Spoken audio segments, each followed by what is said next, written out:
दोस्तों आज के इस वीडियो में हम बात करेंगे शादी विवाह के बारे में और शादी विवाह के बाद होने वाले लड़ाई झगड़ों के बारे में, क्योंकि ये एक ऐसी समस्या है जो हर एक व्यक्ति के घर में निश्चित ही होती है। जैसे कि जिन लोगों की शादी की उम्र हो गई है उन्हें ढंग का लड़का मिल नहीं पाता है, ढंग की लड़की नहीं मिल पाती है, और अगर मिल भी जाती है तो शादी के बाद लड़ाई झगड़े गृह कलेश इतने ज्यादा बढ़ने लग जाते हैं कि जीवन ही बिल्कुल नरक सा बन जाता है।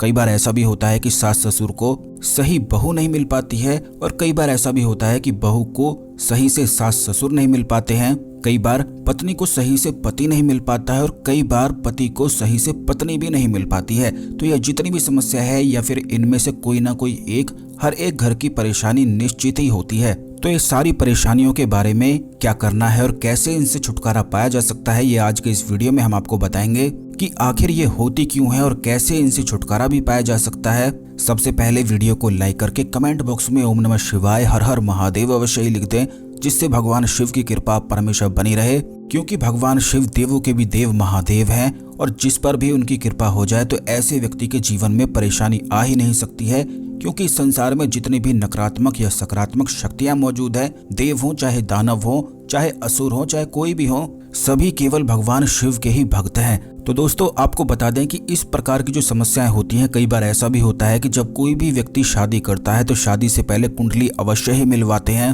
और जब शादी हो जाती है तो शादी के बाद जब गृह कलेश होता है, लड़ाई झगड़े होते हैं, तो सारी कुंडली बिल्कुल धरी की धरी ही रह जाती है। और कई बार परिवार में ये भी सोचने लग जाते हैं कि हमने तो कुंडली भी मिलवाई थी, तो कुंडली मिलवाने के बावजूद भी आखिर लड़ाई झगड़े हो क्यों रहे हैं, या फिर क्यों परेशानी आ रही है, क्यों कष्ट आ रहे हैं। तो दोस्तों इसका सीधा कारण ये होता है कि जब भी आप कुंडली मिलवाते हैं तो केवल ग्रह मिलवाने से ही नहीं पता चलता है कि सामने वाला व्यक्ति आपके लिए कॉम्पैटिबल है या फिर नहीं है, यानी कि आप उसके साथ जिंदगी गुजार सकते हैं या फिर नहीं गुजार सकते। पर इतनी गहराई की चीजों के बारे में काफी कम लोगों को ही पता रहता है, इसलिए कुंडली मिलवाने के बावजूद भी तलाक हो जाते हैं, लड़ाई झगड़े हो जाते हैं, गृह कलेश हो जाते हैं, कष्ट बढ़ जाते हैं, क्योंकि केवल गृह मिलाप ही काफी नहीं रहता है जीवन साथ बिताने के लिए, शादी करने के लिए। लेकिन इसके बारे में काफी लोगों को पता नहीं होता है। लेकिन आपको बता दें कि एक तंत्रोक्त कुंडली होती है जिसमें ग्रहों के अनुसार व्यक्ति के चक्रों का भी पता लगाया जा सकता है, यानी कि जो चक्र होते हैं, जो उसके शरीर में पंच तत्व होते हैं, उनमें किन किन कार्मिक कर्मों का वास है और किस किस प्रकार के कर्म है। क्योंकि जिस व्यक्ति के कर्म जैसे बलवान होते हैं, जिस दिशा में बलवान होते हैं, उसी दिशा में उसके चक्र भी बलवान होते हैं। और कुंडली के ही माध्यम से आसानी से ये भी पता लगाया जा सकता है कि उस व्यक्ति के कौन से चक्र बलवान हैं, कौन से चक्र कमजोर हैं, और इसी प्रकार की चक्रों के ही माध्यम से उसके जीवन में परेशानियां, समस्याएं, कष्ट, सारी चीजें बड़ी आसानी से पता लग जाती हैं। जैसे अगर किन्हीं दो लोगों की कुंडली मिलती भी हो, लेकिन अगर किसी व्यक्ति का उनमें से एक का विशुद्धि चक्र बलवान है और दूसरे का अगर हृदय चक्र बलवान है, तो ऐसे में दोनों की लड़ाई होनी बिल्कुल निश्चित है और तय है। क्योंकि विशुद्धि चक्र जिसका बलवान होगा उसमें अहंकार अवश्य ही होगा, और जिसका हृदय चक्र बलवान होगा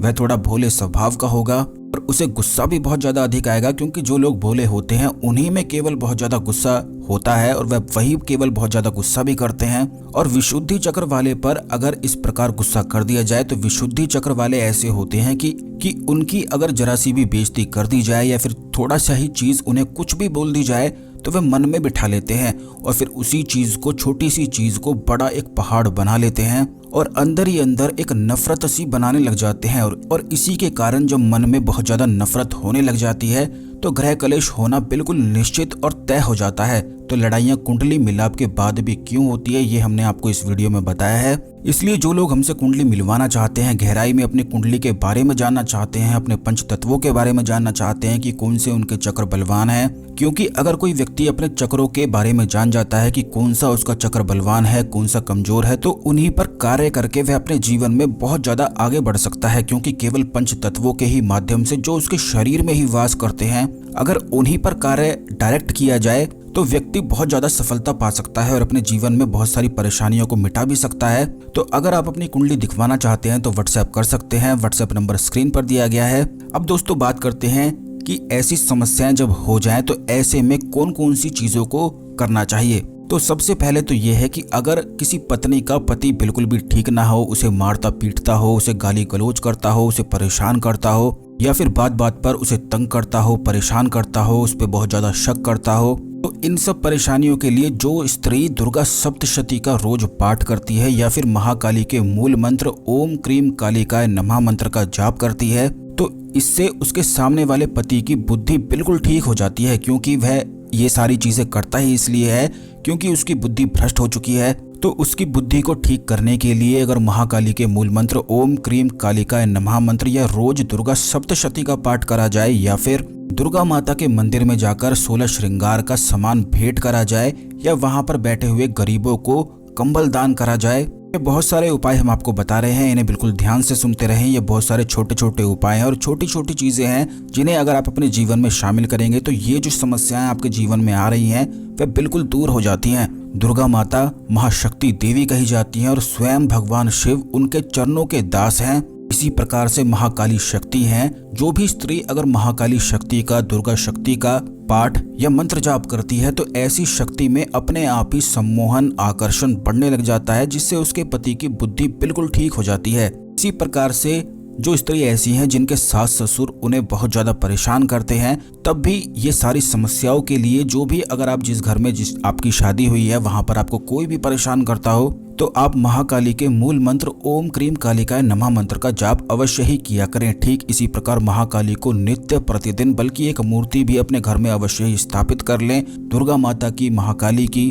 और रोज जब भी आप खाना बनाते हैं तो उसमें महाकाली के लिए भोग अवश्य ही लगाया करें। रोज कुछ ना कुछ नई चीजें लगाया करें, मिठाई अवश्य चढ़ाया करें और वहीं पर बैठकर रुद्राक्ष की माला से, काले हकीक की माला से ओम क्रीम कालिकाय नमः मंत्र का जाप करें और महाकाली से अपनी सारी समस्याएं बताएं, दुर्गा माता से बताएं और खुद ही देखें कि किस प्रकार जादू होता है, महाकाली किस प्रकार आपकी मदद करती है, दुर्गा माता किस प्रकार आपकी मदद करती है। आपको बिल्कुल भी परेशान या निराश होने की आवश्यकता नहीं है। ये चीजें जो भी स्त्री करती है तो उसे उसके घर में मान सम्मान की प्राप्ति होती है, इज्जत की प्राप्ति होती है। क्योंकि हर एक स्त्री की केवल यही इच्छा रहती है कि जिससे वह शादी हुई है, जिस घर में वह सेवा कर रही है और अपने घर को छोड़कर जिस घर में वह आई है उस घर में कम से कम उसे मान सम्मान की और इज्जत की प्राप्ति तो होनी ही चाहिए।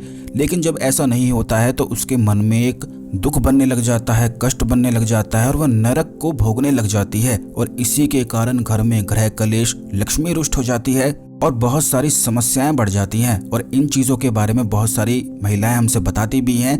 इसीलिए इस वीडियो में उन्हीं की परेशानी के लिए और ऐसी ही बहुत सारी स्त्री होती हैं, महिलाएं होती हैं जिनको ये परेशानी होती है, जिससे वह उन परेशानियों से निकल सके। तो इसलिए जितनी भी चीजें हम आपको बता रहे हैं उन्हें बिल्कुल ध्यान से सुनते जाएं। ये जो चीजें हमने आपको बताई हैं बिल्कुल आपको इसी प्रकार से करना है। अपने घर में दुर्गा माता की, महाकाली की फोटो अवश्य लगाएं, मूर्ति अवश्य लगाएं, सजा कर रखें, चुनरी उड़ाकर रखें।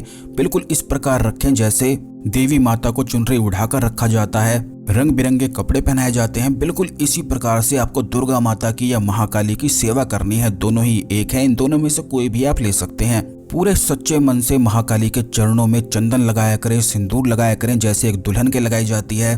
दुर्गा माता के हाथों में लगाया करें, सिंदूर लगाया करें और वहीं पर बैठकर बस एकांत में फिर देवी माता दुर्गा के मंत्र का जाप करें। देवी माता दुर्गा का मंत्र है ओम दुम दुर्गाय नमः और महाकाली का मंत्र ओम क्रीम कालिकाय नमः है, जो हमने आपको बता ही दिया है। आसान सा है, इसे आप सुन के ही याद हो गया होगा। बस इतना करने मात्र से ही सामने वाले जिस घर में आप आई हैं वहां पर मान सम्मान की, इज्जत की प्राप्ति होती है और फिर कोई भी आपको परेशान नहीं करता है। देवी माता को भोग अवश्य लगाएं, मीठा चढ़ाएं और उनकी सेवा करते जाएं। ठीक इसी प्रकार बहुत सारी और भी साधनाएं होती हैं जो आने वाले वीडियोस में आपकी परेशानी के अनुसार निश्चित ही हम आपको बताएंगे। तो साथ ही साथ उन साधनाओं को भी किया जा सकता है। तो चैनल अवश्य सब्सक्राइब करके रखना जिससे वीडियो मिस ना हुआ करे। अब दोस्तों बात करते हैं कि जो पति परेशान होते हैं अपनी पत्नी से, क्योंकि केवल पत्नियां ही परेशान नहीं होती हैं, कई बार पति भी परेशान हो जाते हैं और इस बारे में काफी लोग हमसे बताते भी हैं। तो इस चीज का आप ध्यान रखा करें कि अगर आपको आपकी पत्नी परेशान करती है तो पहली चीज तो आपको ये करनी है कि काले कुत्ते को रोटी खिलाना शुरू कर देना है। शनिवार के दिन शनिदेव को सरसों के तेल का चढ़ावा जरूर चढ़ाना है। और अगर आपके वहां पर काल भैरव का मंदिर है तो वहां से झंडा लाकर अपने घर पर लगा लेना है। यह काले रंग का होता है।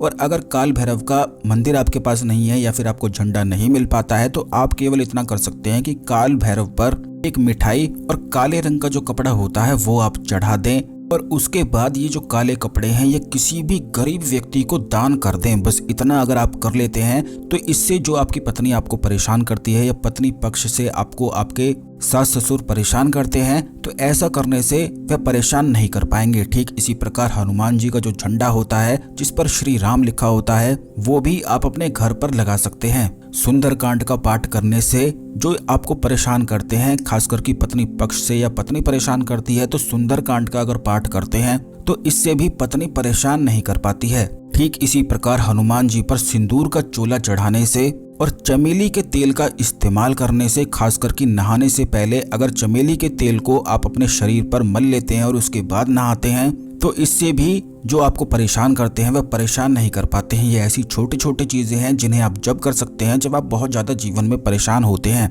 वैसे तो आप कुंडली भी दिखा सकते हैं और गहरी साधनाओं को करके तुरंत ही लाभ पा सकते हैं, लेकिन छोटे छोटे उपाय इसलिए हम इस वीडियो में बता रहे हैं जिससे सभी लोगों को इनसे लाभ मिल सके। ठीक इसी प्रकार ऐसी ही परेशानी सास ससुर की भी कई बार होती है कि बहू उनकी ढंग की नहीं आती है, और बहू ढंग की नहीं आती है तो इससे घर में गृह कलेश, घर बिल्कुल बर्बाद हो जाता है, क्योंकि ऐसी बहू घर को बिल्कुल बर्बाद ही कर देती है, फिजूल खर्च बहुत ज्यादा बढ़ा देती है, पैसे को ठीक से और ढंग से खर्च नहीं करती है और बहुत ज्यादा ख्वाहिशें आपसे करती रहती है, जिसके कारण बहुत ज्यादा मुसीबतें बढ़ने लग जाती हैं। और कई बार ऐसा ही होता है कि अगर ढंग की बहू ना आए तो वह परिवार बिल्कुल मिट्टी में ही मिल जाता है।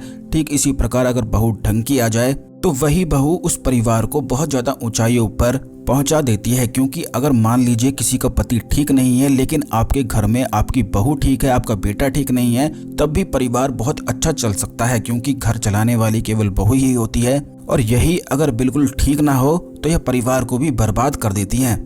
ऐसी समस्याएं काफी सारे सास ससुर की होती ही है, निश्चित ही होती है, और काफी हमसे बताते भी हैं। तो दोस्तों इसके लिए आपको केवल इतना करना है कि अपनी बहू को आपको केवल इतना बोलना है कि पीपल वृक्ष पर जल चढ़ाना है, ब्रह्म मुहूर्त में उठकर चढ़ाना है, क्योंकि अगर कैसे भी करके आप ब्रह्म मुहूर्त में अपनी बहू को उठाकर पीपल वृक्ष पर जल चढ़वाते हैं तो आपको बता दें कि पीपल वृक्ष पर अदृश्य शक्तियां, जो पितर आपके होते हैं, जो आपके पितर हैं स्वयं, वही वास करते हैं। और जब कोई बहू उस पीपल वृक्ष पर जल चढ़ाती है तो पितर उस बहू की बुद्धि को ठीक कर देते हैं। फिर बहू केवल उन्हीं के घर की बात मानने लग जाती है, यानी कि केवल आपके ही घर के पक्ष के बारे में वह सोचने लग जाएगी कि कैसे आपके घर को आगे बढ़ाना है, यानी कि अपने परिवार को अपना परिवार मानने लग जाएगी। क्योंकि काफी बार ऐसा होता है लड़कियां शादी तो कर लेती हैं लेकिन उनका जो मन होता है वह केवल अपने ही परिवार में ही रहता है, और जिस परिवार में वह शादी करके आई हैं उस परिवार के बारे में वह बिल्कुल भी सोचती नहीं है। अब इस चीज को आप ये देख सकते हैं कि जिस भी घर में जो महिला अगर पीपल वृक्ष पर जल चढ़ाती है तो वह महिला, आप इस बात को खुद ही देख सकते हैं कि अपने ही घर के बारे में, यानी कि अपने पति के पक्ष के बारे में ही वह हमेशा सोचने लगेगी। और ये जादू केवल इसीलिए होता है क्योंकि पीपल वृक्ष पर पितरों का वास होता है, और इन्हीं चीजों के बारे में, इन बहुत ज्यादा गहराई वाली चीजों के बारे में काफी कम लोगों को पता होता है। इसलिए हम अपने हर एक वीडियो में बहुत सारी गहराई वाली चीजें बताते हैं जिससे सभी लोगों की परेशानी दूर हो सके। ठीक इसी प्रकार अगर वह स्त्री, यानी कि वो जो बहू है, आपका कहना नहीं मानती है, पीपल वृक्ष पर जल नहीं चढ़ाती है, आपके कहने से ब्रह्म मुहूर्त में नहीं उठती है, तो आप इतना कर सकते हैं कि बरगद वृक्ष के जो पत्ते होते हैं उन्हें आप तोड़कर ले आएं और बहू के कमरे पर तोरण इस प्रकार बरगद वृक्ष के पत्तों का लगा दें, या फिर अपने घर में भगवान शिव की और शिव परिवार की देवी माँ दुर्गा की, जिसमें भगवान गणेश साथ होते हैं, पूरे शिव परिवार की जो एक मूर्ति या तस्वीर होती है, इसे अवश्य लगा लें। और बहू को इस प्रकार आप व्यवस्था करें कि उसे बोलना भी ना पड़े और वह घर के मंदिर में दीपक जलाना शुरू कर दे। बस इस प्रकार अगर कर लिया जाता है तो इससे भी उस बहू की बुद्धि बिल्कुल ठीक हो जाती है। वैसे तो और भी बहुत सारी चीजें हैं जो आने वाले वीडियोस में निश्चित ही हम आपको बताएंगे। अभी इस वीडियो में बताएंगे तो वीडियो बहुत ज्यादा लंबा हो जाएगा, लेकिन ये जितनी भी चीजें हमने आपको बताई हैं इन्हें अवश्य शुरू कर दें। और भी बहुत सारी चीजें हैं जैसे जल पढ़ के पिलाया जा सकता है, आकर्षण किया जा सकता है, और नाखून से भी काफी सारे प्रयोग करे जा सकते हैं। तो चैनल को अवश्य सब्सक्राइब कर लेना जिससे आने वाले वीडियो आपको समय पर मिले और वीडियो बिल्कुल मिस ना हो। इस जानकारी को दूसरे लोगों के साथ भी अवश्य शेयर करें जिनके जीवन में ये सारी परेशानियां हैं, जिससे सभी लोग इन परेशानी से निकल सके और अपने जीवन में आगे बढ़ सकें, क्योंकि यही समस्याएं ऐसी छोटी सी हैं लेकिन जीवन को नरक बना के रखती हैं। तो शेयर करके दूसरे लोगों की मदद करें। धन्यवाद। ओम नमः शिवाय। हर हर महादेव।